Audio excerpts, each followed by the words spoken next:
తెలంగాణకు ఇంకో అవార్డు వచ్చింది. ఉపాధి కోసం శిక్షణ ఇచ్చే అత్యుత్తమ రాష్ట్రంగా తెలంగాణకు జాతీయ స్థాయి పురస్కారం దక్కింది. DDU GKY స్కీమ్ అమలులో మన రాష్ట్రానికి జాతీయ స్థాయి గుర్తింపు దక్కింది. 19వ తారీఖు అవార్డు తీసుకోవడానికి రావాలని కేంద్రం కబురు పెట్టింది.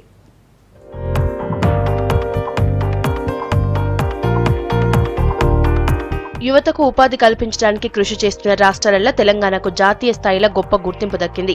ఉపాధి శిక్షణ కార్యక్రమాలలో ఇప్పటికే తెలంగాణ సెర్ప్ కు జాతీయ అవార్డు వచ్చింది.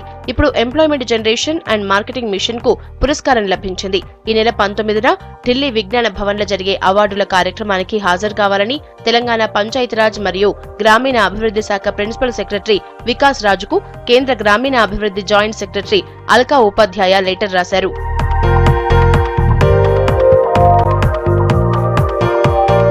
దీన్ దయాళ్ ఉపాధ్యాయ గ్రామీణ కౌశల్య యోజన కార్యక్రమంలో భాగంగా దేశం మొత్తం మీద అత్యుత్తమ ప్రతిభ చూపెట్టిన రాష్ట్రాలల్లా తెలంగాణకు చోటు దక్కింది. కేరళ, ఒడిశాతో పాటు తెలంగాణకు ఈ నెల 19న పురస్కారం అందజేస్తారు. తెలంగాణ ఏర్పడ్డ తర్వాత ఇప్పటి వరకు 14,466 మందికి DDU-GKY కార్యక్రమంలో శిక్షణ ఇచ్చారు. దీంట్లో 9,756 మందికి మంచి సంస్థల్లా ప్లేస్మెంట్లు కూడా దక్కినాయని అధికారులు చెబుతున్నారు. ఉపాధి శిక్షణ కార్యక్రమాలను పక్కాగా అమలు చేస్తామని, రానున్న రోజులల్లా అన్ని జిల్లా కేంద్రాలల్లా శిక్షణ కేంద్రాలు పెడతామని అన్నారు మంత్రి జూపల్లి.